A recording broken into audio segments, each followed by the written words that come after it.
Buenos días con todos. Agradecemos a todos los que nos acompañan de manera presencial y también vía Zoom. Hoy día tenemos el honor de tener al doctor Leonardo Fernández Vigaray con una charla magistral titulada Secretos para iniciar la cirugía de estrabismo. Tenemos como moderadora a la doctora Lady Celis. Adelante, Lady. Muy buenos días con todos. Para mí hoy es un placer y un honor poder presentarlo, doctor Leonardo Fernández Vigaray, médico oftalmólogo especializado en oftalmología infantil y estrabismo.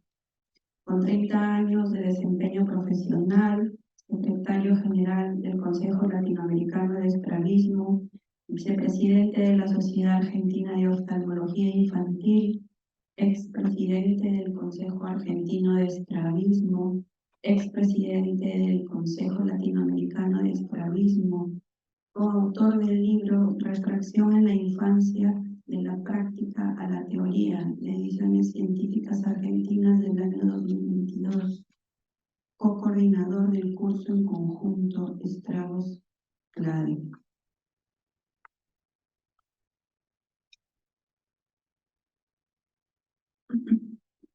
Y aquí quiero aprovechar este pequeño espacio para mostrarles a todos su obra.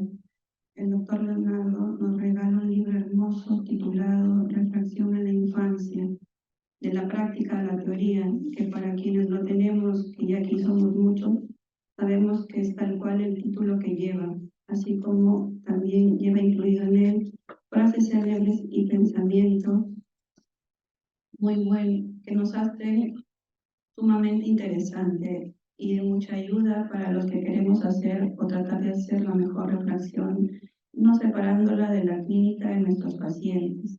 Cada caso en realidad es único. Doctor Leonardo, bienvenido a nuestro instituto. Gracias por estar nuevamente con nosotros y le doy pase para que inicie su charla cuando usted guste. Muchísimas gracias por esta introducción. Realmente para mí es un honor poder estar con ustedes, con todo el equipo de Perú para compartir esta mañana. Quiero que me avisen si está ya la proyección de las diapositivas en pantalla para compartir con ustedes. Así damos comienzo a la clase. Sí, doctor. Bárbaro. Bueno, acá tienen mi contacto personal que se los estaba escribiendo en el chat, pero bueno, acá ya lo tienen directamente. Quien quiera después tener la presentación, con todo gusto me la pide a mi correo personal y acá tenemos la posibilidad de seguirnos a través de las redes sociales.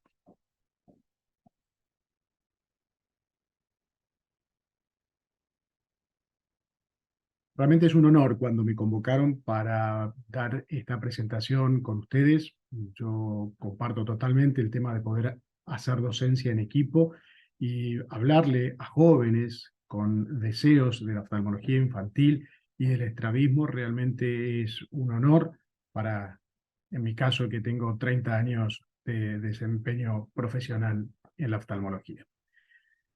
Nuestras banderas hermanadas, y vamos a comenzar por este caso, justamente esto que le dimos en llamar secretos para iniciar la cirugía de estrabismo. Cuando a ustedes se les presenta un niño, una familia, con estos ojitos, ¿de acuerdo?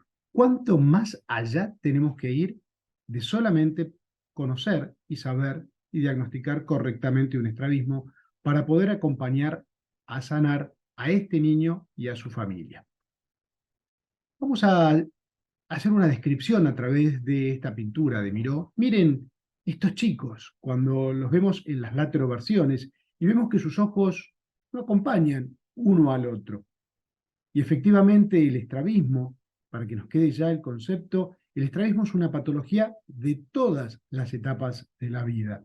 Desde aquel niño, como lo vemos con sus anteojos y su típico síndrome de ciancia, como esta señora, se llama Justa, que es una señora de más de 80 años, con esta desviación divergente.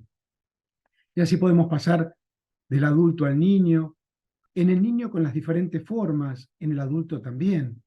Pero también es del chico escolar, el chico que tiene 7, 8, 10 años, pero también es del adolescente o del joven de 25, de 30, y por eso podemos hacer este collage, justamente con estas diferentes caritas que todas presentan justamente la angustia de tener sus ojitos desviados.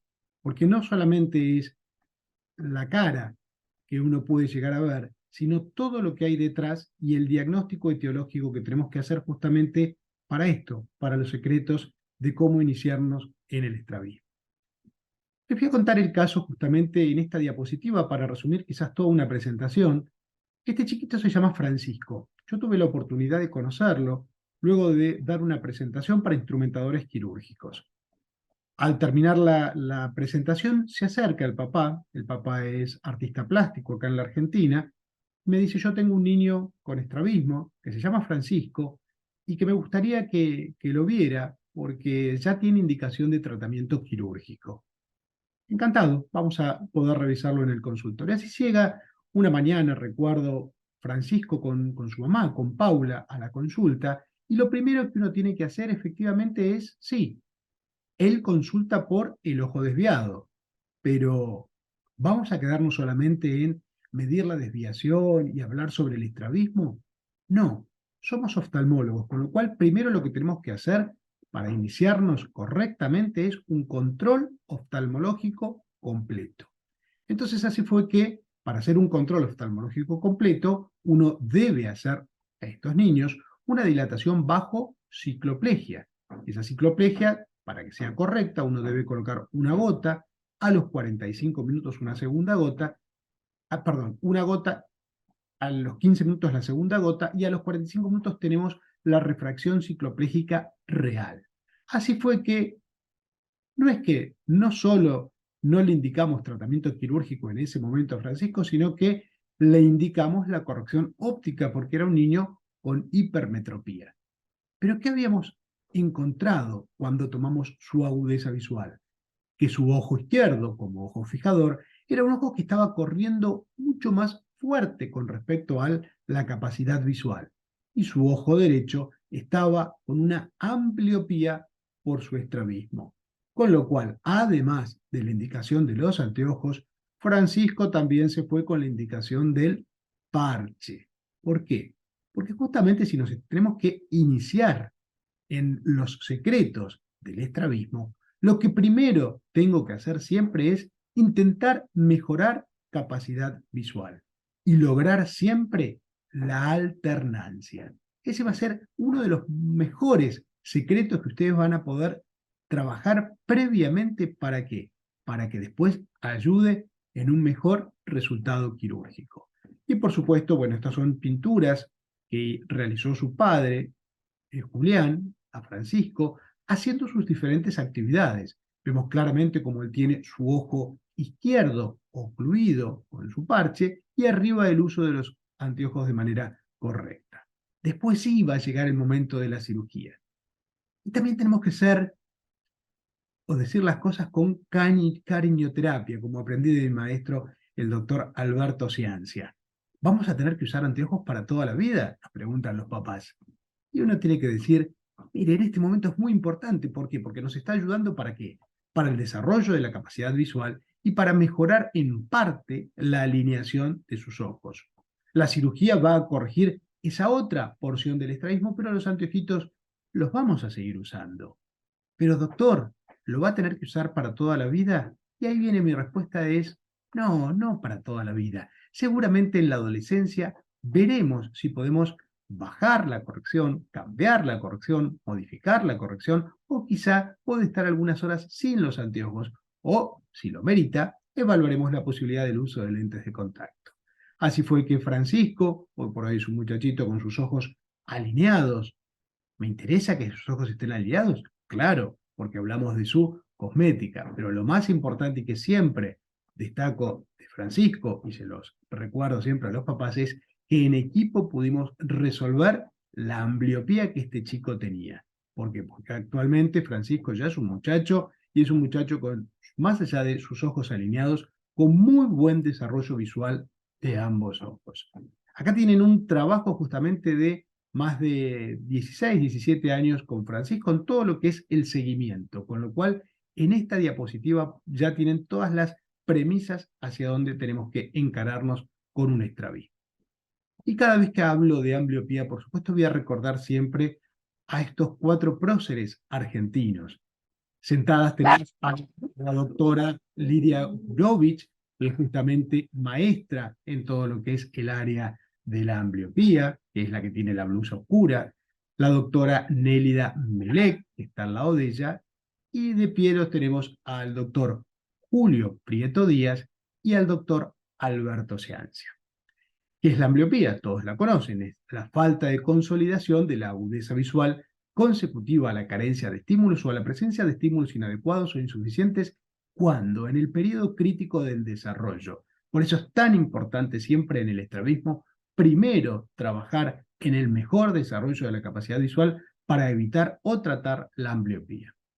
Conocida por todos ustedes, seguramente, nuestra querida Silvia Moguel, ella es mexicana, y ella nos lleva justamente a todo lo que es la ambliopía y el desarrollo de la visión binocular, porque ella nos habla justamente de la ambliopía como un daño cerebral con inhibición neuronal, una falla sináptica, bioquímica, de integración, comprensión y conducción de la imagen a áreas cerebrales interconectadas que afecta el aprendizaje, la inteligencia y el adecuado desarrollo de la persona.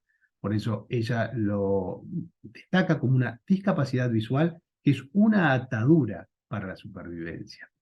Desde la Sociedad Argentina de Oftalmología Infantil, que tengo el honor de ser el vicepresidente, nosotros recomendamos este calendario oftalmológico. El primer control debe ser siempre en el recién nacido. Debemos controlar cuál es el reflejo rojo y hacer un fondo de ojos. En esa consulta es muy importante que uno pueda establecer cómo son los controles posteriores a estos niños.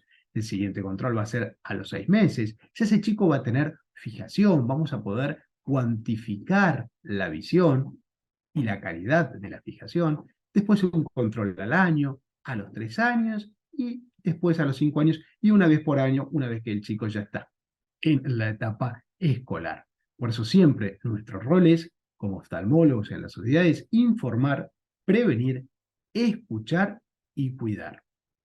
Como oftalmólogo infantil, es muy importante que tengamos el concepto del factor más importante que tiene nuestra tarea, que es el tiempo. ¿Por qué? Porque el tiempo tiene que ser suficiente ¿para qué? Para inspeccionar, evaluar, escuchar, comunicar, prevenir y aconsejar.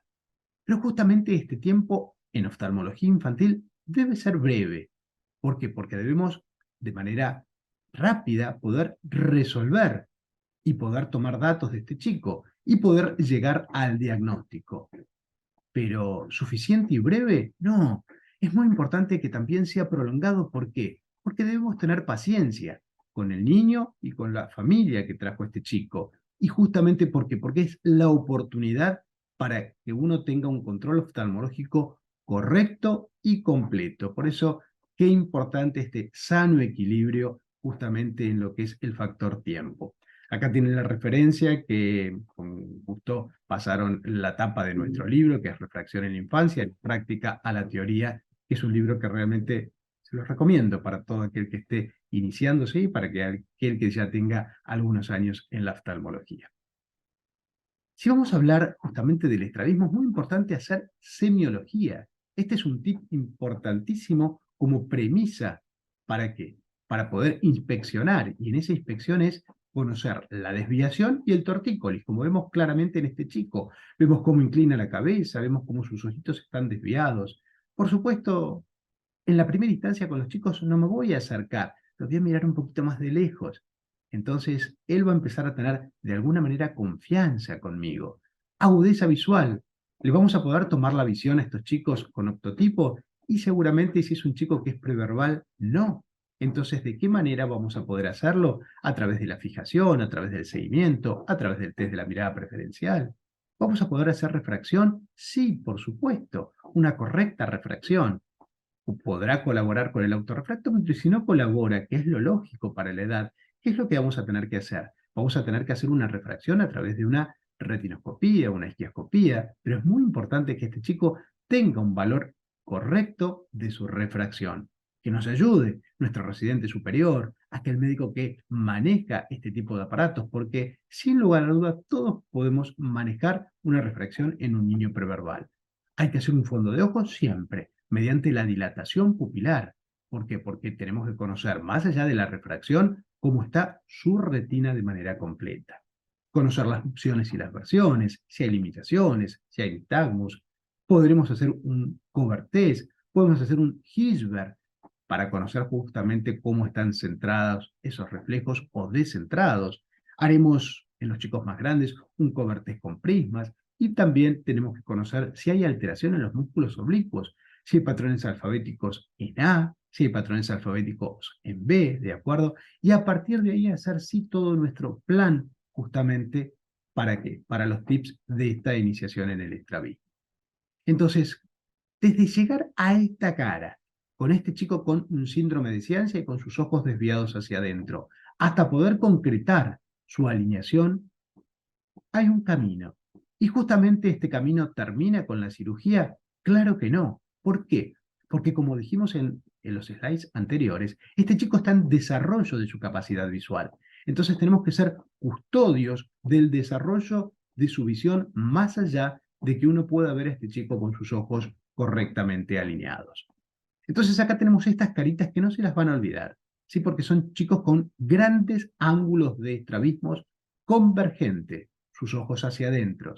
¿De acuerdo? Vemos claramente cómo se desvían hacia adentro. ¿Tienen epicanthus? Sí, pero vean que claramente al reflejo de Hirschberg tienen esa asimetría justamente en el reflejo.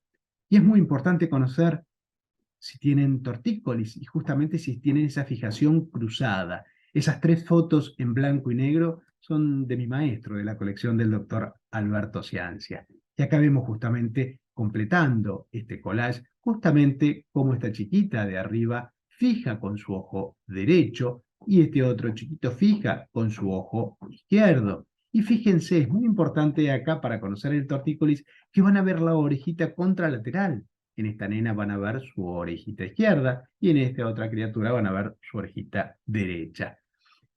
El doctor Alberto Ciancia realmente, si uno lo tiene que describir, es arte en el examen oftalmológico. Así se tiene que revisar un chico. El chico justamente en el regazo de su mamá, de la persona que lo haya traído, con un ojo ocluido y empezar a ver cuál es su actitud visual, ¿de acuerdo? Intentar ese cover un poquito más lejos y después de a poquito nos vamos a ir acercando. ¿Qué forma tiene de poner su cabeza cuando el chico tiene el ojo tapado? Si tenemos que valorar si hay una hiperfunción de músculos oblicuos inferiores, ¿de acuerdo? Ahí vemos cómo claramente lo está valorando. Y tenemos que ver si ese paciente tiene un patrón alfabético, entonces llevaremos sus ojitos hacia arriba, sus ojitos hacia abajo, y queremos saber cómo están justamente en la parte inferior. Entonces, el médico va a tener que ir tomando diferentes posiciones justamente para qué, para el arte del revisar a un chico en esta edad temprana. Para tener una descripción sobre el síndrome de Ciancia, es un estrabismo de aparición precoz que comienza entre el segundo y cuarto mes de vida. Tiene un gran ángulo de estrabismo, una fijación en aducción, tortícolis, nistagmus en abducción, nistagmus latente, un micronistagmus en el fondo de ojo que se lo van a seguir observando pese a que el paciente tenga una edad mayor, ni un niño, ¿de acuerdo? La posibilidad de poder conocer si tiene DVD, DHD, DTD, desviaciones disociadas a lo largo de la vida, que quizás pueden aparecer posteriormente, si hay asimetrías del nistagmus optokinético, si hay hiperfunción de músculos oblicuos con estos patrones en A o en B, si hay alteración de los movimientos de sacudida, de persecución, si hay retardo en la maduración de la agudeza visual y tiene una frecuente asimetría de los potenciales visuales evocados. Esta comunicación el doctor Alberto Ciancia la hizo en el año 1962, allá en los archivos de oftalmología de Buenos Aires. La principal característica de estos pacientes es que tienen una profunda perturbación del sistema oculomotor. No se cumple con la ley de Hering, los movimientos de un ojo no corresponden con los del otro. Tuve la oportunidad de trabajar 5 años en el consultorio con el doctor Alberto Ciancia, y esta era la forma que él tenía, ¿sí? Una manera muy cálida de poder llegar a ese chico para poder revisarlo. Todos tenemos nuestros muñecos, nuestros dibujos, nuestros salvatajes justamente para llamar la atención a estos niños. Ahí vemos la luz de fijación sobre la pared, ¿sí? Y a partir de ahí poder descubrir justamente esta patología en los chicos y siempre, siempre estar alertas al tema de la ambliopía. En un niño preverbal, ¿cómo vamos a poder conocer su agudeza visual? Mediante la fijación. Entonces vamos a presentarle este cubito, similar al cubito de Lang, y vamos a tener que saber si tenemos un reflejo en el centro de la pupila, si es firme, si sigue un objeto en movimiento, y si es sostenida con cada ojo y la fijación al ocluir el otro se sigue manteniendo. Cuando el chico es un poquito más grande, vamos a poder tener también ese movimiento de sus ojos y todo, recordemos que la palabra tan importante en estos pacientes que es el tema tiempo. ¿Por qué? Porque el chico se cansa de manera rápida y va a llevar su atención a otra cosa. Si tenemos la oportunidad, yo trabajé durante 30 años en la clínica de ojos del doctor Nano, de mi gran maestro, y teníamos la posibilidad de valorar la visión en estos chicos para poder cuantificar, darle un número a través del test de mirada preferencial. Esto se utiliza en las tarjetas de agudeza Teller, se presentan 2 estímulos simultáneos y es muy importante la colaboración del niño. El niño siempre va a mirar las rayas blancas y negras intercaladas y no todo lo demás gris uniforme, de acuerdo que no es lo que le va a llamar la atención. Es muy importante conocer la actitud visual ante la oclusión. Miren estos chicos claramente cuando le están tapando su ojo izquierdo, vemos cómo tiene su actitud visual positiva, pero tiene una actitud visual justamente con tortícolis y con su ojo en aducción, mientras que el otro chico no, tiene claramente una alineación de su ojo derecho ante la oclusión de su ojo izquierdo. Recordemos que es tan importante el tema de conocer siempre la refracción en estos chicos. Los chicos justamente con síndrome de Ciancia tenemos un 6,5% que pueden tener una hipermetropía elevada, con lo cual eso nos va a postergar o a replantear cuánto va a ser el monto de nuestro tratamiento quirúrgico.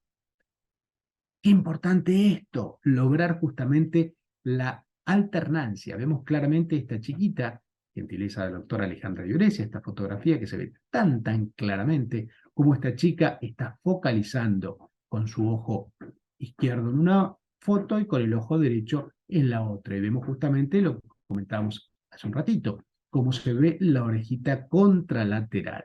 Entonces es muy importante saber, esta paciente está desarrollando bien su capacidad visual, no tiene seguramente ambliopía. ¿Por qué? Porque está logrando o tiene ya alternancia con esta fijación cruzada. ¡Qué bueno! Es muy importante poder llevar a los chicos a un tratamiento quirúrgico habiendo ya logrado esta alternancia. Y entonces la pregunta es, ¿y doctor, cuándo entonces operamos a un paciente con síndrome de Ciancia? Recuerdo esta foto tomada en un curso de una de sus últimas presentaciones de mi maestro, que justamente el curso era de cuándo operar a un paciente con síndrome de Ciancia. Y tenemos que tener siempre esta estrategia quirúrgica ante estos pacientes. ¿Por qué? Porque una cirugía de estrabismo, ¿para qué se realiza? Para obtener un alineamiento ocular, para normalizar versiones, para curar el tortícolis y para proporcionar también alivio psicológico ¿a quién? A la familia y a los chicos, pero fundamentalmente en esta edad a la familia. Y todo tenemos que tener en cuenta que uno tiene que hacerlo mediante un mínimo de intervenciones. Por eso es tan importante tener una historia clínica completa y correcta de estos pacientes. Miren acá en esta evolución del doctor Alberto Ciancia, presentado justamente en uno de nuestros ateneos del CAE, allá por el año 2004, hace 20 años, o va a ser 20 años. Este gráfico justamente de evolución postoperatorio en 337 pacientes operados, todos por él, de síndrome de Ciancia. Como el postoperatorio inmediato, vemos que esos pacientes tenían un excelente resultado quirúrgico, vemos en la primera gráfica. Y como a los 6 meses vamos teniendo pacientes que tienen una esotropia residual, otros pacientes que están muy bien y algunos pacientes que pueden irse a la exo, con lo cual es tan importante la evolución en estos chicos, porque que tengamos un estrabismo residual o consecutivo es esperable y se lo vamos a anunciar a la familia, pero que tengamos una ambliopía postquirúrgica, eso ya es una cuestión nuestra de no haber comunicado correctamente las cosas. Entonces, en la evolución posoperatoria podemos mantener la alineación, sí, el paciente tener quizás con una única cirugía sus ojos alineados, pero podemos tener una evolución a una esotropia residual. ¿Qué significa eso? Que el paciente volvemos a tener un ángulo residual, o sea, un ángulo nuevamente de T, que no se corrigió de manera completa. Y vemos acá en este niño. Esto es muy importante porque este chico puede desarrollar ambliopía, entonces tenemos que ser custodios de ese ángulo residual, buscando la alternancia, conocer si tenemos algún valor de hipermetropía que debe ser corregido. También podemos tener una evolución a una exotropía consecutiva. ¿Qué sucedió? Con el paso del tiempo el ojo empezó a irse hacia afuera, ¿sí? Entonces por eso se llama consecutivo a su ángulo primario. Este paciente va a requerir seguramente un segundo tiempo quirúrgico y tendremos que acá valorar también si se sumó a alguna situación con respecto a sus músculos oblicuos, a una desviación vertical disociada, una desviación horizontal disociada, que tengamos que resolver también en ese segundo momento quirúrgico. Conocer la hiperfunción de oblicuos y anisometropías, las descompensaciones de la desviación vertical disociada, como tenemos acá, pero lo que no nos podemos permitir es la aparición de ambliopía.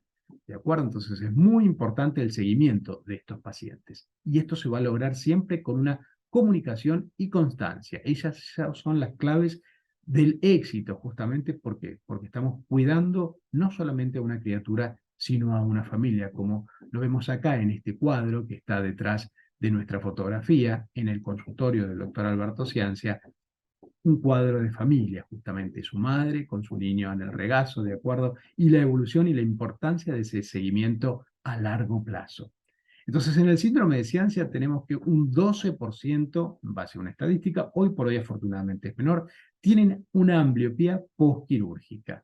Entonces es muy importante detectarla porque justamente esta ambliopía secundaria se hace rápidamente incurable. Entonces, en estos chicos, estos 4 chiquitos operados por mí, tenemos un muy buen resultado quirúrgico y ahí es donde al día siguiente la familia puede venir con el regalo, con el agradecimiento, con todos los honores que nos pueden llegar a brindar. Pero acá terminó el tratamiento, no, al contrario, este es un eslabón más la cirugía y lo más importante acá es el seguimiento porque son chicos y no me voy a cansar de repetir que están en desarrollo de su capacidad visual, por eso debemos custodiar el desarrollo de la agudeza visual.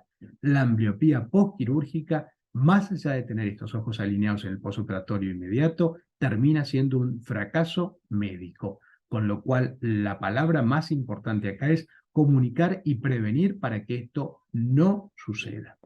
Acá les voy a hacer un resumen justamente con este chiquito, con Alexis. Vemos claramente cómo tiene un gran ángulo de estrabismo, su posición de alternancia. ¿De acuerdo? Entonces llega el momento de la cirugía.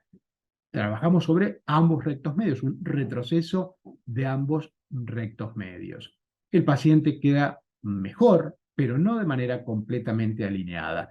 Y con el paso del tiempo descubro que este paciente tiene un valor de hipermetropía que era bajo al principio, que no fue necesario dárselo antes de su primera cirugía, pero después esas 2,5 puntos de dioptrías de hipermetropía nos vienen muy bien corregirlos. Y entonces acá tenemos el seguimiento de este paciente. ¿Sí? Alejo, una cirugía realizada a los 18 meses de ambos rectos medios de 6 milímetros, debe continuar con sus controles de agudeza visual hasta completar su desarrollo visual. Y vemos acá cómo este chiquito viene creciendo, ya es un adolescente, con sus ojos alineados. Entonces, un resumen de este chiquito de 4 años, que se operó a los 18 meses. La visión, ¿tiene un buen desarrollo de la visión? Sí. No cambia con la corrección óptica, pero nos viene muy bien justamente para bajar ese ángulo de estrabismo residual. ¿Tiene una desviación vertical disociada? ¿Debemos operarlo? No, porque está compensado. Y vemos claramente cómo ese ángulo residual de 18 y 25 dioptrías con alternancia no está desarrollando la ambliopía. ¿Por qué? Porque usa la corrección y este chiquito alterna de manera perfecta, con lo cual, ¿debemos apurarnos a hacer la segunda cirugía? No, stop, ya llegará el momento en el cual uno realice este segundo momento quirúrgico o quizás nunca sea necesario. Vemos claramente cómo este chiquito con los anteojitos cosméticamente está muy bien. Solamente cuando uno hace el pantalleo, ahí podemos descubrir esa desviación residual. Miren, entonces acá en el alineamiento ocular, recuerden que no brinda binocularidad. ¿De acuerdo? Podemos tener los ojos alineados, pero estos chicos no tienen visión binocular normal. Miren esta paciente. Saltamos justamente a una mujer de 33 años. Esta paciente, su motivo de consulta era que notaba el ojo izquierdo en una exodesviación. Y justamente esto, ¿en qué influye? en esta chica que había dejado su carrera universitaria, tenía molestias al leer, salteaba los renglones, su astenopía. Cuando uno hace su consulta general, antecedentes de enfermedad actual, comenzó con su estrabismo en el primer semestre de vida. A los 6 años tuvo su primer cirugía de ambos ojos, retroceso de rectos medios de 5 milímetros y una miectomía libre de oblicuos inferiores. Su segunda cirugía fue a los 17 años, luego a los 30 de una esotropia residual, después a los 31 años se transformó en una exotropia consecutiva, a los 31 años vuelve a ser operada de una esotropia residual y lamentablemente ella se veía cosméticamente con ese ángulo que le molestaba. Por supuesto, controlada por sus migrañas con la parte de neuroimágenes, el campo visual normal, luego evaluación neurológica normal, porque justamente le decían que era algo psicológico lo que ella tenía. No, era su ángulo residual que cosméticamente le molestaba. Así tenemos una historia clínica completa del paciente con muy buen desarrollo de la visión. 20/20 en su ojo derecho, 25/20 en su ojo izquierdo, con lo cual buen desarrollo de la capacidad visual. Cicatrices en rectos medios, oblicuos inferiores y recto lateral de ojo izquierdo. Una limitación a la aducción, claro, eso es lo que nos estaba llevando su ojo hacia afuera, un nistagmus latente, la desviación vertical estaba compensada. El resto del examen oftalmológico estaba dentro de los parámetros normales. Y acá entonces en 1980, qué valiosas que son las fotos, vemos claramente esta chiquita con su síndrome de Ciancia y su gran ángulo de estrabismo, y como vemos, fijando con su ojo derecho y se ve la orejita izquierda. Acá vemos su ángulo importante con sus dos orejas alineadas. Esa siempre es la foto que tenemos que pedir y sacar para de esa manera poder ver de manera correcta el reflejo de Hirschberg. Acá vemos el gran ángulo de estrabismo de esta paciente. En el año 1995 seguimos pidiendo fotos y vemos justamente que tenía su estrabismo y su tortícolis. Acá vemos en el año 2009, como con el paso del tiempo, su ángulo de estrabismo hacia adentro vuelve a notar, esta paciente está operada. Y acá pasamos a su otra cirugía, donde vemos que después su ojo izquierdo se desvía hacia afuera. ¿De acuerdo? Recuerden que estos pacientes no logran visión binocular, entonces también eso lo lleva a una no permanencia con sus mejores resultados. En el 2010 vemos que vuelve otra vez a desviar hacia afuera, y acá tenemos en el 2012 esta paciente que así yo la recibo con su exotropia consecutiva y cosméticamente su incomodidad a la imagen personal.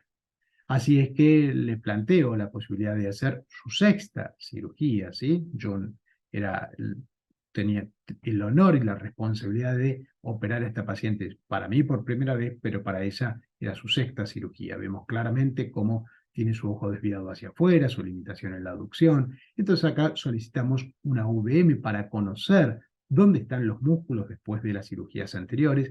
Y acá es muy importante siempre el examen peroperatorio.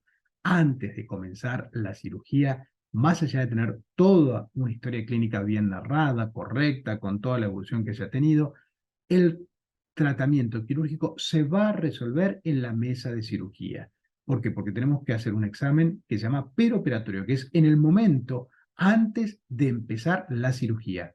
Preoperatorio es una cosa, peroperatorio es durante y posoperatorio es al finalizar la cirugía del paciente. Entonces, tenemos que conocer cómo están los ojos bajo anestesia general. Habrá que hacer reducciones, hay que hacer un spring back forceps, ¿de acuerdo? Para conocer cuál es la longitud de tensión de estos pacientes, hacer un test de Queré y un test de elongación de la conjuntiva. Todo eso me va a hacer que sepa dónde debo colocar a través de una cirugía dinámica en estos pacientes su músculo y si tengo que hacer alguna modificación también a través del tema de la conjuntiva, porque a veces un resultado quirúrgico no puede ser el esperado porque tenemos una cicatriz anómala o están tirando mucho los puntos, ¿de acuerdo? Y de esa manera también tenemos una situación alterada producto de un mal cierre de nuestra conjuntiva. Acá la tenemos a Sabrina, que retomó su carrera universitaria. Qué importante para el paciente, ¿de acuerdo? Darle la posibilidad de su mejoría cosmética. Vemos cómo mejora su aducción y en posición primaria tiene sus ojos alineados. Lleva ya más de 10 años de esta última cirugía. Hace poquito me comentó que fue mamá, con lo cual ha encaminado nuevamente su vida. y acá claramente tenemos una paciente y una familia agradecida. Recuerden que es un paciente que comenzó con un estrabismo en el primer semestre de la vida y los acompañan para el resto de la vida. Desarrolló muy bien la capacidad visual, no tiene ambliopía, no tiene visión binocular, pero pudimos obtener justamente la alineación de sus ojos. Por eso siempre lo repetía el doctor Alberto Ciancia: si se puede completar el tratamiento quirúrgico, si los pacientes nos permiten seguir cuidándolos a través del tiempo, la curación cosmética y reparadora es la regla justamente en estos pacientes con síndrome de Ciancia. Por eso, miren si recibimos a este muchacho de 30 años, que lo podemos recibir todos hoy en la tarde en nuestro consultorio, en el instituto, en el hospital. 30 años, masculino, interconsulta por estrabismo. Y nos refiere que justamente se lo sugirió el dueño de su empresa. ¿Y qué es lo que había notado? ¿Desde cuándo comenzó el estrabismo? Fue la primera pregunta. ¿Fue un traumatismo? ¿Empezó hace poco? No, doctor, desde el nacimiento, desde el primer trimestre. Y ahí pensé, wow, tenemos un paciente con síndrome de Ciancia no operado y llegó a los 30 años. ¿Y qué le dijeron en ese momento? Que tenía que esperar para ver cuál era su evolución. Porque me dice, no, era el tabique nasal chato y ancho que le habían dicho a mamá. No, tenía además su ángulo de estrabismo. Usó anteojos de los 8 a los 13 años, pero un anteojo de poco valor. Me dice, yo veía igual con el anteojo y sin el anteojo. Y me dice, un valor que no pasaba más de un punto, más uno, con lo cual le iba a cambiar el pronóstico de su estrabismo, esa graduación tan baja. No, nunca lo alentaron a una cirugía porque por el riesgo de diplopia. No, estos pacientes, por supuesto, uno debe cuidar que no realicen diplopia, pero en general no tenemos esa complicación. Entonces es muy importante poder alinearlos, poderlos mejorar. Antecedentes personales refiere bromas que tuvo que soportar en su niñez, en su adolescencia. Sin lugar a dudas, a este paciente su estrabismo le creó su personalidad. Entonces, un paciente de 30 años, aproximadamente la tercera parte de su vida y todo lo que fue pasar su niñez con el ojo desviado, ¿podemos hacer esto con nuestros pacientes? No. ¿De acuerdo? Miren, afortunadamente tuvo una buena alternancia. Rescatemos lo positivo. Excelente desarrollo de la capacidad visual con su fijación cruzada. Su ojo derecho dominante, una esotropia alternante, en la movilidad ocular, persistencia en la simetría de los movimientos de seguimientos y en nistagmus en abducción. Lápido normal y el fondo de ojo vemos ese micronistagmus en resorte que les comentaba que se puede ver en el paciente no operado o en el paciente a través de los años en un paciente con síndrome de Ciancia. Entonces Mario, yo lo llamo que es un fracaso en el sistema de salud porque no puede llegar con este enorme ángulo de estrabismo de acuerdo a sus 30 años sin por lo menos haberle indicado, sugerido, vea a un estrabólogo, evalúe la posibilidad para que con una o con más tiempos quirúrgicos puedan mejorar su alineación en posición primaria y de esa manera tener una situación cosmética correcta o mejor. Entonces no los condenemos a llevar una mochila durante toda la vida. Entiendo perfectamente que puede haber colegas que no manejan el estrabismo, no les gusta cuál es nuestra responsabilidad como oftalmólogos, como médicos fundamentalmente, es yo no me dedico a esta área, lo derivo a aquel colega que maneja este tipo de pacientes. ¿Para qué? Para que perfectamente el paciente pueda estar orientado hoy por hoy a la vanguardia con la mejor tecnología y con las posibilidades que hay. En el estrabismo no ha cambiado mucho con el paso de los años, con lo cual perfectamente esto, en el año 62, cuando mi maestro lo describió, con el paso del tiempo, en el año 2023, como estamos ahora, claramente sabemos que tenemos que corregirlo. ¿Podemos necesitar más de un tiempo quirúrgico? Sí. ¿Debemos ser custodios de la capacidad visual? Sí. Pero no podemos dejarlos justamente con estos ángulos en los pacientes adolescentes o adultos durante toda su vida. Siempre, siempre, siempre el parche es el caballito de batalla. Este es el gran tips, como lo hemos dicho, ¿de acuerdo? ¿Por qué? Porque nos va a servir para dos cosas, como comenzamos justamente con Francisco y en esta descripción. ¿Nos sirve para qué? Para mejorar la ambliopía que tenía Francisco en su ojo derecho o para lograr la alternancia. Entonces, en el estrabismo, como tenemos acá, podemos tener un paciente no alternante. Entonces, lo que hacemos es parche del ojo director, la corrección óptica si lo necesita, ¿para qué? Para buscar la alternancia. Y ahí los papás me preguntan o me dicen, doctor, pero yo quiero que mi hijo no desvíe, ¿y usted quiere que desvíe los dos ojos? Sí, mamá, sí, papá, ¿por qué? Porque de esa manera estamos asegurando un desarrollo de la capacidad visual. y a partir de ahí se operará el estrabismo. Y también es muy importante explicarles que a veces es necesario trabajar solamente sobre un ojo, quizás el ojo desviado, a veces tenemos que trabajar sobre los dos ojos, ¿sí? Pero ¿por qué, doctor, si el otro no lo desvía o si lo desvía menos? Porque justamente podemos hacer cirugías inervacionales que no son efectivas a la hora de, y son cirugías simétricas entre un ojo y otro, o a veces tenemos que trabajar sobre el ojo que menos desvía o que no desvía el paciente. Y todo esto se debe explicar siempre en el preoperatorio, para que no hayan sorpresas en el posoperatorio. También tenemos afortunadamente estos pacientes que solitos alternan. Vemos claramente cómo esta chiquita con sus anteojos tiene una muy buena alternancia, fija muy bien con su ojo derecho, fija muy bien con su ojo izquierdo, con lo cual esta chiquita, según el valor de su hipermetropía, ya está absolutamente apta para resolver su primer tiempo quirúrgico.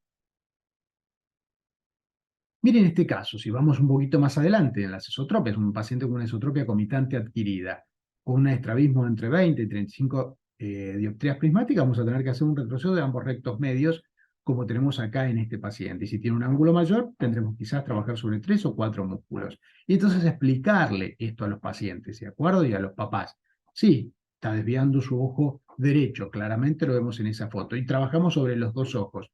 Mostrarle cómo alterna, mostrarle justamente el motivo por qué estamos trabajando una cirugía sobre ambos ojos, ¿de acuerdo? Para que de esa manera se comprenda cuál es nuestro objetivo con el resultado quirúrgico. ¿Y qué sucede si ustedes descubren un paciente que tiene una ambliopía pero que no hay una causa aparente? Debemos sospechar que ese paciente puede llegar a tener una microtropia, una desviación de menos de 8 dioptrías prismáticas. Entonces eso es muy importante, ¿por qué? Porque esa puede llegar a ser la causa justamente de recibir a un chico de 8 o 10 años que está orgánicamente el ojo muy bien, que no se le descubre un estrabismo hasta que podemos llegar a hacer el pantalleo y, bueno, y a partir de ahí podemos descubrir esa pequeña desviación del chico, que eso fue lo que ha generado su menor capacidad visual. Pero también podemos tener estos pacientes que nos dicen que hay días que desvían y hay días que no, ¿de acuerdo? Son estrabismos cíclicos, poco frecuentes, ¿de acuerdo? Entonces estos pacientes van a necesitar tratamiento quirúrgico, sí, pero tienen que estar muy bien estudiados previamente antes de llegar a ese tratamiento quirúrgico. Y el ángulo que vamos a tomar justamente es el ángulo de desequilibrio de sus ojos cuando se presentan con su ángulo importante de esotropia.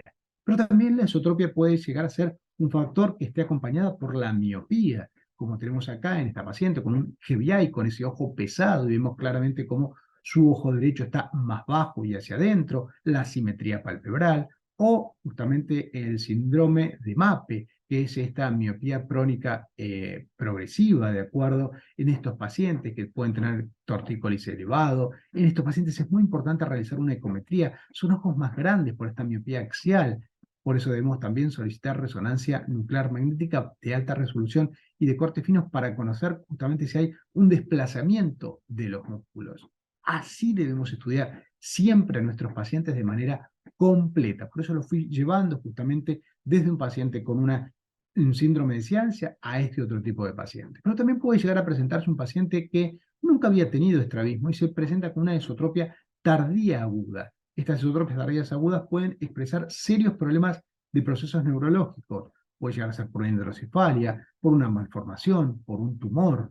La hidrocefalia son pacientes que tienen una esotropia provocada por un ángulo de aumento de la tensión intracraneal, presentan diplopia y cuando la tensión intracraneal se normatiza, la esotropia desaparece y se recupera la visión binocular, con lo cual no vamos a tener que hacer tratamiento quirúrgico sobre el estrabismo.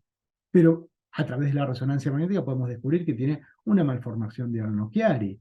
En los primeros síntomas los podemos llegar a tener en la pubertad, se presenta como una esotropia aguda y puede ser esta justamente ser el primer signo de estos pacientes. Pueden presentar anisometropía CNA, pueden tener o no hidrocefalia, pueden presentar nistagmus o pérdida de nistagmus optogenético. Por eso es tan importante en estos pacientes con estas esotropias agudas conocer cuál es la parte sensorial. Si el paciente tiene una correspondencia sensorial normal, fusión y estereopsis, puede llegar a ser algo benigno. Pero si el paciente tiene una correspondencia sensorial anómala de pequeño ángulo, puede ser que tenga una ambliopía leve y podemos estar hablando de una microtropia descompensada. Pero si el paciente tiene una correspondencia sensorial normal, pero no tiene fusión, cuidado. porque ese paciente puede tener un tumor en fosa posterior. Y acá les presento a este chico. Este chico fue de gran enseñanza para mí. Recuerdo cuando lo recibió el doctor Alberto Ciencia en su consultorio, este paciente venía directamente ya con una nota para hacerse una cirugía de estrabismo con mi maestro. Cuando yo le hago todo el interrogatorio y después pasa la consulta con él, el doctor me llama, me dice, venga. Y justamente en el interrogatorio surgió algunas cositas justamente frecuentes en niños, esa pérdida de fusión motor y sensorial. Me dice, este chico tiene justamente esta falta de fusión, un nistagmo frecuente, y esta torpeza y esta sospecha justamente de este compromiso cerebeloso hizo que el doctor le pidiera su resonancia magnética. Por supuesto, cuando lo recibimos no estaba acá como lo vemos ya con su tratamiento, sino que era un chico que vino con su pelito normal, solamente con su ángulo de estrabismo. Y lo más importante, el interrogatorio fue lo que lo llevó al doctor a hacer primero el cuidar su integridad general. Y así fue que este chico, más allá de poder haber sido tratado por su tumor de fosa posterior, después fue tratado por el maestro de su ángulo de estrabismo y acá ya está en su evolución feliz, mucho más contento justamente con su alineación, que era lo que molestaba, pero fundamentalmente con un diagnóstico correcto. Por eso recordemos siempre, refracción en la infancia, sí, pero tener un interrogatorio completo. La refracción en la infancia es importante porque el trabajo del oftalmólogo infantil, cuando en el periodo crítico. La detección precoz de problemas refractivos y alteraciones oculomotoras, los controles adecuados en tiempo y forma, el conocimiento del proceso de metropización normal, este conocimiento de la refracción normal del niño a cada edad y siempre la derivación a tiempo y la cicloplegia obligatoria. Por eso el primer paso en el estrabismo siempre va a ser una evaluación y una correcta y cuidadosa corrección de la refracción. Miren este paciente, desvía su ojo derecho con la corrección, después de haberla hecho la cicloplegia correcta, vemos que tiene sus ojos alineados. Y más allá de tener sus ojos alineados, este paciente tiene buena visión binocular, con lo cual estamos ante un paciente con una esotropia acomodativa, que es la diferencia de la esotropia parcialmente acomodativa, que no desarrollan visión binocular normal. Y acá tenemos en este otro chiquito, en la parte inferior, vemos cómo desvía su ojo izquierdo hacia adentro. Le damos los anteojos y con los anteojos no mejora el ángulo de estrabismo. ¿Por qué le estamos dando los anteojos? El anteojo en un chico se indica para trabajar sobre la visión, para trabajar sobre el estrabismo o para evitar o trabajar sobre la ambliopía. En este chico justamente con un astigmatismo no cambiaba el ángulo de estrabismo, pero mejoraba de manera significativa la visión, por eso lo tiene dado. ¿Qué es lo que vamos a buscar con este chico? La alternancia. Una vez lograda la alternancia, ya estará el momento perfecto para resolver su tratamiento quirúrgico. Les presento nuevamente el libro que ya les presentó, que lo hice con mi amigo y hermano, el doctor Guillermo Gómez. Este es un libro que se los recomendamos. Y justamente es esto, la transmisión de conocimientos que yo he recibido a través de ¿quién? De mi maestro, el doctor Hugo Nano, que acá está operando junto a su mujer, la técnica ortóptica e instrumentadora Teresa Irusta. En la foto del medio lo tenemos al doctor Alberto Ciancia, operando con el doctor René Parra, y yo observando la cirugía. Y acá yo en acción junto a mi querida colega, amiga y maestra, la doctora Claudia Joab, haciendo nuestras primeras cirugías. Si ven acá, todos tenemos esas lupas en los anteojos. Actualmente las cirugías las hacemos siempre con microscopio. Entonces, cuando llevamos un paciente ya bien estudiado y con todo lo importante en su valoración, es tener todo el lugar preparado. ¿Para qué? Para tener esa situación correcta de nuestra cirugía. Tuve la oportunidad de desarrollarme durante 30 años en la clínica de ojos del doctor Nano y estas fotos justamente son de tantas cirugías que yo tuve la oportunidad de realizar en esta institución. En aquel momento recuerdo que colocábamos estos peluches, actualmente ya no usamos ningún peluche, son todos muñecos de plástico si uno tiene que utilizar y son todos lavables y además siempre bien higiénicos. La carmilla inmaculada, ¿para qué? Para que no tenga ninguna arruguita, para que esté todo impecable, ¿de acuerdo? Para que pueda pasar justamente a ese momento tan importante que es para esa familia entregarnos a uno de sus integrantes a que nosotros mejoremos la alineación de sus ojos. Nuestro foco siempre debe ser acompañar a sanar. desde la persona que lo recibe, que está con él, el médico anestesiólogo, el médico cardiólogo, ya va viendo valorado todos sus exámenes perioperatorios. Acá vemos justamente el doctor Alberto Ciancia cómo él está tomando de la mano a su paciente, de acuerdo con lo cual está dando esa contención en un momento tan de vulnerabilidad del paciente que es el momento quirúrgico, y el instrumentador, la instrumentadora quirúrgica, a punto, con todo preparado, con su mesa lista para comenzar el gran momento que es el tratamiento quirúrgico de nuestros pacientes. Dentro de esta preparación preoperatoria tenemos a la vista siempre la historia clínica, con la iconografía, el plan quirúrgico previo al peroperatorio. Usamos un arco metálico, la asepsia preoperatoria del paciente con iodopovidona, así al 5% en la superficie ocular y al 10% en la piel durante 3 a 5 minutos, y evitar al inicio de la cirugía irrigar el fondo del saco con solución salina. Todo tiene que tener su momento y todo debe tener su cuidado. Las agujas que vamos a usar son de acero inoxidable de alta calidad, un diámetro más pequeño posible, la estabilidad en el portaagujas, que provoque el menor daño tisular y la mínima resistencia a la penetración en los tejidos. Ideal la de cuerpo plano y de punta espatulada. Las suturas tienen que ser fáciles de manipular, escaso o nula reacción tisular, no permitir el crecimiento bacteriano, ausencia de potencial alergénico y un tiempo de reabsorción suficiente. Las suturas reabsorbibles, que son las que utilizamos en general en el tratamiento de la cirugía de estrabismo, son suturas de colágeno de 7 a 10 días. Suturas sintéticas son hidrolizadas, provocan menos reacción tisular y menor reacción antígena. Pueden ser de Dexon, de Vicryl, yo soy de Vicryl 6.0, con la cual realmente me llevó y nos llevamos muy bien en este tipo de cirugías. También para algunos tipos de cirugías utilizamos las suturas no reabsorbibles, con lo cual debemos tener esto presente en función a la posibilidad de la indicación del tratamiento, porque debe estar también dentro de nuestra mesa quirúrgica al momento de tener que utilizarla. ¿Cuál es todo nuestro instrumental? Desde el blefarostato hasta el separador, todo tiene que estar y todo debemos controlarlo en equipo. El instrumentador quirúrgico, el ayudante y el médico cirujano. ¿Para qué? Para que en el momento que cada uno necesite algo en particular pueda tenerlo de manera correcta y no decir, doctor, esto no lo tenemos preparado en la mesa.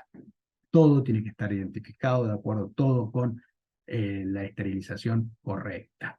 La mesa preparada y controlada, ¿para qué? Para beneficio de todos, tanto ya sea del paciente como del equipo quirúrgico. Entonces, esto es respeto ante nuestra profesión, respeto al prójimo, debemos cuidarlo como a nosotros mismos. El uso del microscopio, sí, es tan importante porque de esa manera van a poder trabajar de una manera mucho más precisa, entonces se los recomiendo a quien tiene la posibilidad de utilizarlo.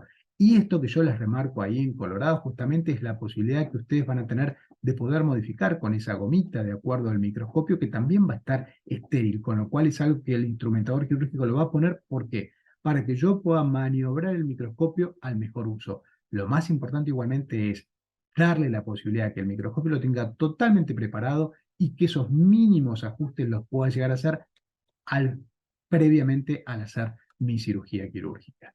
Recuerden siempre que el plan preoperatorio propuesto durante el examen clínico es provisorio y debe ser confirmado o modificado durante el acto quirúrgico en función de los datos brindados por los test preoperatorios. Lograr una buena comunicación pre y postoperatoria siempre son las claves. Recuerden, el preoperatorio, los ojos bajo anestesia general, la prueba de aducción pasiva, el spring back forceps, la elongación muscular del test de Queré, la elongación de la conjuntiva. Todo esto incluye mucho de arte, conocimiento y entrenamiento en el manejo de la cirugía de estrabismo. Las incisiones quirúrgicas, podemos hacer incisiones límbicas, podemos llegar a hacer incisiones baseformix, sobre la incisión o combinadas, ¿de acuerdo? Con lo cual, lo más importante acá es conocer bien la anatomía, conocer el arco, el espiral de Tilot, ¿de acuerdo? Sabemos que el recto medio es el músculo que está más cerca del limbo escleroconeal, después el recto inferior, el recto lateral y el recto superior. Y tiene una inserción oblicua, los rectos superiores y los rectos inferiores. Debemos saber localizar bien también los músculos oblicuos. En la cirugía de estrabismo debemos tener los dos ojos libres, ¿de acuerdo? Hacer todas las maniobras oportunas para garantizarnos que con esa cirugía vamos a tener un mejor resultado, un buen resultado, más allá que pueda requerir más de un tiempo quirúrgico. En operaciones debilitantes, como es un retroceso, sí es muy importante tener en cuenta, en nuestro caso, que venimos de una escuela milimétrica, llevarlo todo mediante tablas y poder en función a eso hacer el retroceso esperado para cada paciente. Tenemos que ser cuidadosos en nuestra técnica quirúrgica. La mirada de un padre y de un pintor. Acá yo haciendo mi tratamiento quirúrgico, en la foto de la izquierda y en la foto de la derecha, es una escultura, una pintura del Julián Barnatene, el papá de Francisquito Barnatene. Siempre en el momento justo. Por eso el trabajo en equipo tan importante con nuestra instrumentadora, con nuestro instrumentador, con el ayudante, siempre en equipo, nada como ir juntos a la par, poder de alguna manera llevarnos en ese momento tan importante del tratamiento quirúrgico. Recordemos entonces, en la cirugía de estrabismo, instrumentador y ayudante son fundamentales, ya que deben estar constantemente pendientes de proporcionar la mejor exposición del campo quirúrgico sin dificultar las maniobras del cirujano. Deducciones antes y al finalizar toda cirugía. La elección de la incisión de la conjuntiva, tomar el músculo, observar siempre los bordes de la inserción escleral, una disección muscular preservando la membrana muscular, suturas musculares y el cierre de la conjuntiva siempre respetando el pliegue semilunar. Todo logro, por supuesto, va a ser en equipo y recordemos siempre que no estamos operando solamente ojos desviados, sino que hay una persona detrás de esos ojos desviados y fundamentalmente estamos operando una familia que viene con uno de sus integrantes con sus ojos desviados. Un resumen en estas últimas diapositivas. Una historia clínica completa. Acá les dejo un modelo de cómo es mi historia clínica. Un diagnóstico, la fecha, apellido, nombre, edad, contacto, ¿sí? Número de historia clínica o documento de identidad, según como cada uno la identifique. Si tiene cirugías previas, la agudeza visual sin corrección, con corrección, oftalmología binocular indirecta, si tiene torsión o no, observaciones, si hay ambliopía, si tuvo tratamiento, cuál es el ojo fijador, si tiene tortícolis, cómo es la sensorialidad del paciente, el estudio motor, los oblicuos, la posición del punto próximo de convergencia, si hay limitaciones, si hay anisotropias, cómo está el Bielchowski, los puntos cardinales, la iconografía, el estudio complementario, cuál es la cirugía programada, cuál fue el examen peroperatorio, la cirugía realizada, las observaciones y el peso que le voy a informar al anestesiólogo para la cirugía. La refracción, clave en la cirugía de estrabismo. Vemos esta chiquita cómo desvía su ojo derecho y tiene su posición de tortícolis. En posición primaria, claramente el ángulo que tiene y con los anteojos el ángulo residual que esta paciente tiene. Clave la refracción siempre en el estrabismo. Una iconografía completa, ¿de acuerdo? Esta paciente tuvo la oportunidad de operarla el día viernes. Hoy la veré en su control postoperatorio, la vi el día sábado a las 24 horas. Estamos muy bien, la acompañé en su seguimiento, ayer llamándola a su casa y en un rato la veré en mi consultorio. Esta paciente es una paciente que ya está operada en 2 oportunidades por otros colegas y tenía ese ángulo residual que quería cosméticamente mejorar. Los estudios preoperatorios que tienen que estar controlados siempre por nosotros, un laboratorio completo que incluye el valor de la CPK, el riesgo quirúrgico, la radiografía de tórax de frente y de perfil y la evaluación clínica pediátrica según la edad de cada paciente. Siempre el consentimiento informado. El consentimiento informado nosotros nos valemos de los consentimientos del Consejo Argentino de Oftalmología, que están redactados a través del profesor Dr. Roberto Borrone, que son hechos de manera consensuada mediante leyes de nuestro país, y en función a eso nosotros damos el consentimiento. Ahí anotamos constancia de recepción del formulario el día tal, recibí de mi oftalmólogo, el doctor Leonardo Fernández Irigaray, y a partir de ahí lo cito al paciente. ¿Para qué? Para que el paciente pueda darme su devolución, si lo entendió, si lo comprendió, si tiene dudas, y esto no es solamente un mero trámite de entregar un papel para que lo firmen, sino para que pueda nuevamente leer todo lo que yo le he comentado en mis consultas previas a su cirugía. Recuerden siempre que el plan preoperatorio propuesto durante el examen clínico es provisorio. Debe ser confirmado o modificado durante el acto quirúrgico en función de los datos brindados por el test peroperatorio. El instrumental, clave antes de empezar una cirugía de estrabismo. Todo debe estar controlado por nosotros. El uso del microscopio, ¿de acuerdo? Y acá ven las manijitas, como ya la instrumentadora me facilita todo para que yo pueda comenzar mi cirugía y movilizar sin ningún inconveniente ese microscopio que en esas manijitas está estéril. Y el examen peroperatorio. Recuerden siempre conocer posición de los ojos bajo anestesia general, la prueba de aducción pasivas, el Spring Back Forces, el test de Queré y el test de elongación de la conjuntiva. Enormemente satisfecho de haber participado con ustedes en esta mañana. Muchísimas gracias por la invitación. Acá tenemos el collage junto a mi maestro, el doctor Alberto Ciancia, con el cual tuve el honor de compartir durante 5 años en su consultorio privado. Es un gran honor ser su discípulo. Hemos tenido la oportunidad, yo vivo a 2 cuadras de donde él vivía, ¿sí? Junto a mis queridos amigos, el doctor René Parra, pues el doctor Alberto Ciancia, el doctor Jorge Pasquiner y yo, en su casa, ya cuando el doctor Alberto Ciancia había dejado de trabajar en su consultorio, los domingos a las 9 de la mañana nos reuníamos cada 15 o 20 días en su casa y él siempre, acá lo vemos en esa foto inferior, donde él está marcando cuál iba a ser nuestra próxima reunión. En enero del próximo año, del 2024, el día 26, será el aniversario número 100 del nacimiento, y por eso siempre digo que Ciancia seguirá presente a través de nosotros, con cada ortoptista, con cada estrabólogo, con cada oftalmólogo infantil, con cada médico que exprese un diagnóstico con amor. Muchísimas gracias por haberme permitido compartir esta mañana con ustedes. Nuevamente acá tienen mi contacto personal para quien quiera tener la clase y pueda usarla de manera libremente con los colegas del centro que cada uno pertenece, y ahí para que nos podamos seguir en línea. Dejo de compartir mi presentación y estoy dispuesto a las preguntas que puedan llegar a surgir.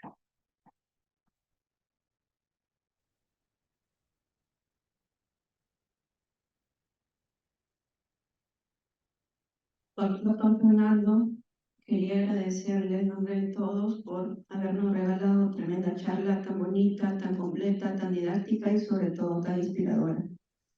¿Tenemos algunas preguntas del auditorio?